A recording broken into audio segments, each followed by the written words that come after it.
Okay.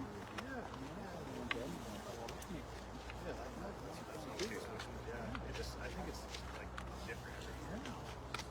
Why they did that exactly?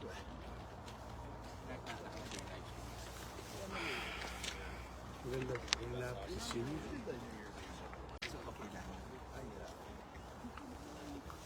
It's a pretty popular game. Some base for using base for 1 or 2 of the other games.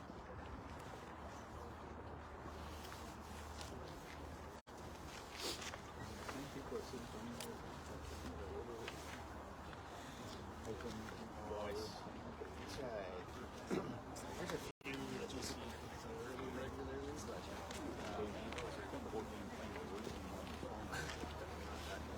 there's one family that has those tickets fairly often.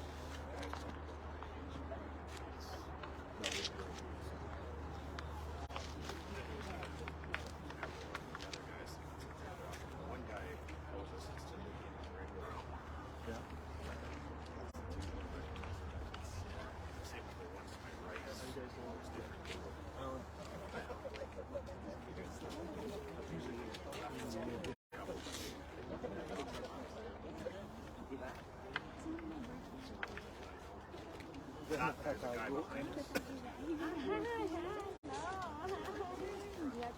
Surprise yun na. Guess the husband really wanted to go. Yeah, probably would have been actually for that one. It wasn't the best.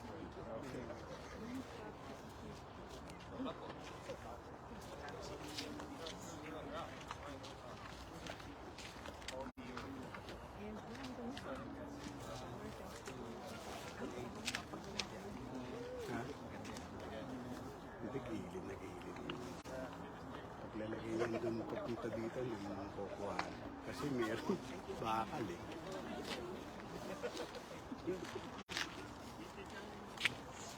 Sino ka saan eh? Kayo lang? Ikaw lang?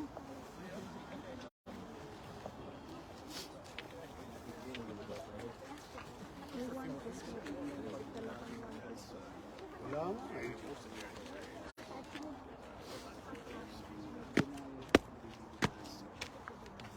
May I invite our honored guest to please sit down?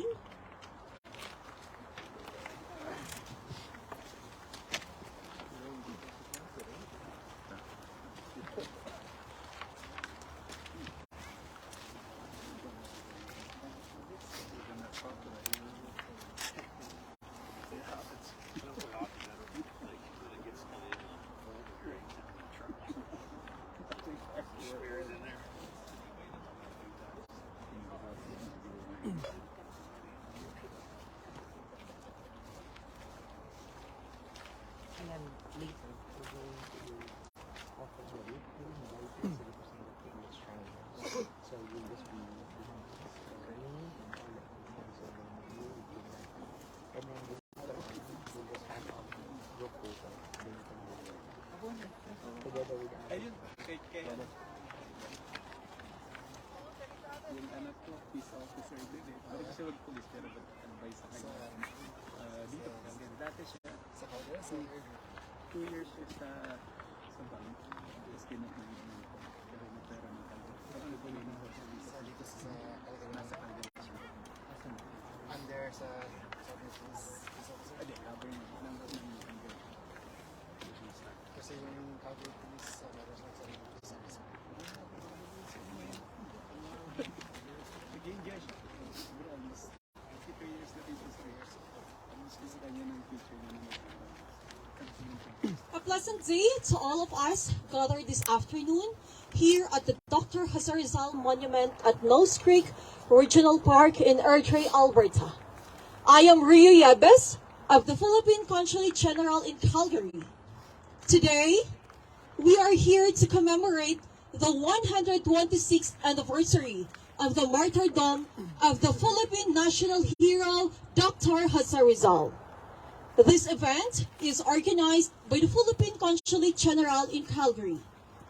To start our proceedings, may I call on Ms. Jewel Arwanieva to lead us in the singing of the Philippine and Canadian national anthems.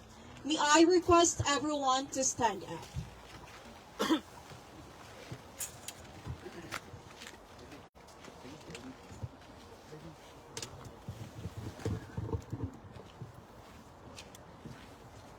Let us all sing the Philippine national anthem. Bayang magiliw, perlas ng silanganan, Alam ng puso, sa dibdib mo'y buhay, lupang hinirang, tuyan ka ng magiting, sa manlulupig, di ka pasisiin, sa dagat at bundok, sa simoy at sa langit mong bukha, may dilag ang tula at awit sa paglayang minamahal. Ang kislap ng watawat mo'y tagumpay na nagniningning.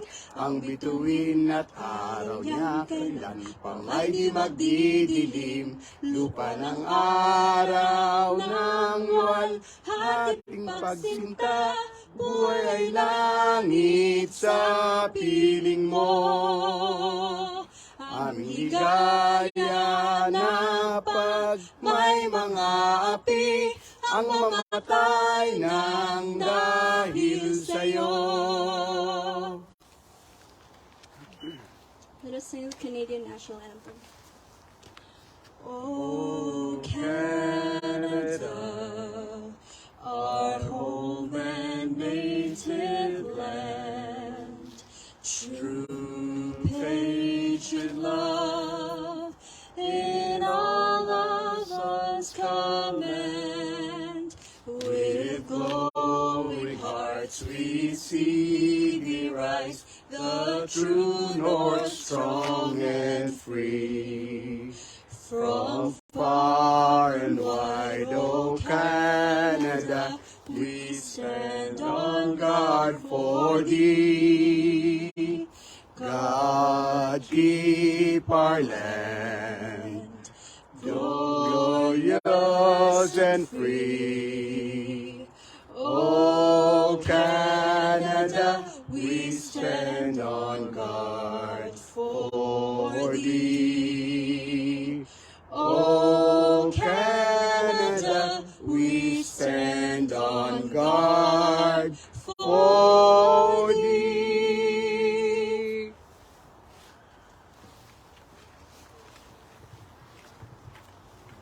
Thank you, Ms. Nieva. May I call on the Consul General of the Philippines in Calgary, Consul General Zaldi B. Patron, for his message on his occasion.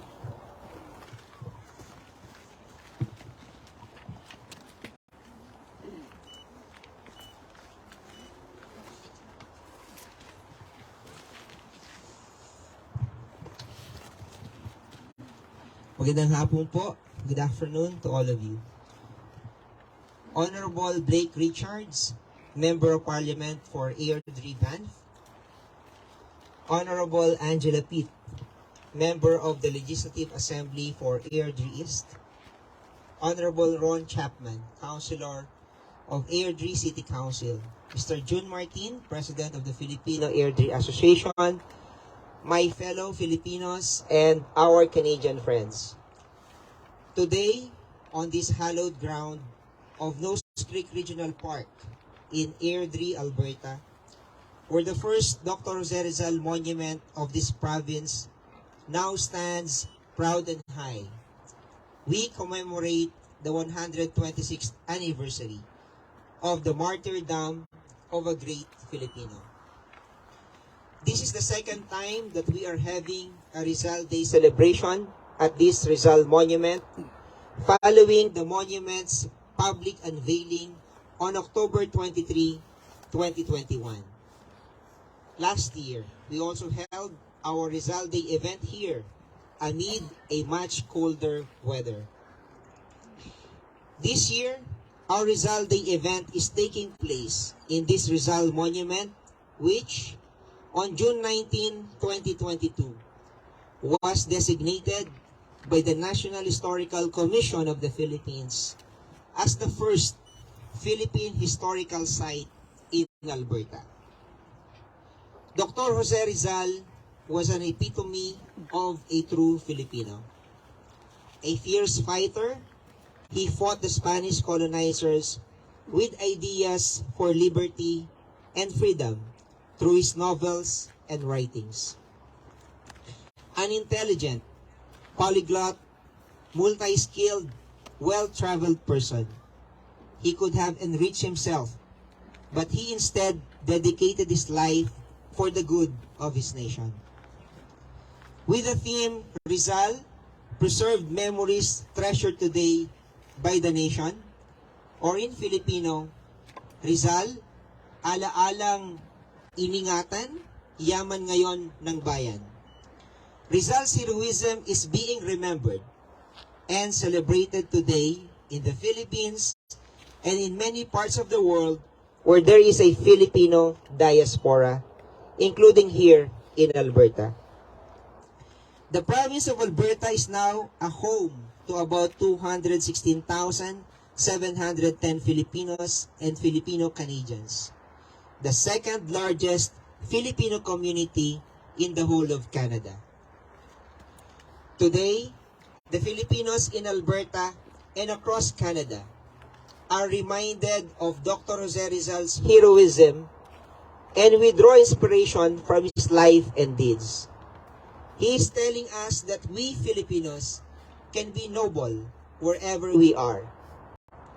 He reminds us of our duty to safeguard and defend it if we must, the freedom that he and many Filipino heroes fought for so we can live freely today. His many achievements are a testament that Filipinos can excel in various fields of human endeavor in and outside the Philippines. Amid the more than 2 years of the pandemic, the Filipino healthcare workers in Alberta and the rest of Canada exemplify the traits that Rizal is proud of the Filipinos. Courageous in the middle of adversity, heroic in performing their duties of saving lives despite the risks to their own selves. Because of these traits and many more, including our industriousness and being hardworking, Canada has welcomed the Filipinos as we contribute to this country's economic and social developments and its cultural diversity. Dr. Jose Rizal, however, has also shown us that we may be away from our country, but we can still contribute to our motherland's nation building, just as he did when he wrote his two famous novels, The Noli Me Tangere and El Filibusterismo, in Europe, where he also studied. So I encourage my fellow Filipinos in Alberta, in Saskatchewan, and the rest of Canada to always draw inspiration from Dr. Jose Rizal. He lived a life bigger than his own, always thinking about the welfare of his nation and his people. We can do the same through our own means and make the Philippines worthy of Rizal's sacrifices. Thank you to all of you who took time to be with us today and to those who are watching us on the social media. Mabuhay po kayong lahat, mabuhay ang Canada, mabuhay ang Pilipinas.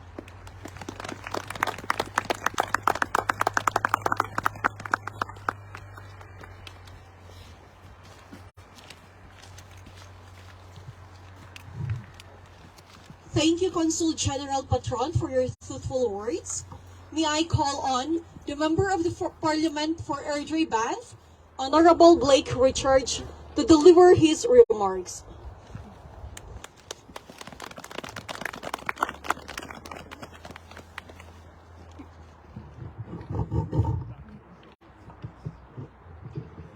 Make a little bit of an adjustment here. I might be slightly taller than the Consul General.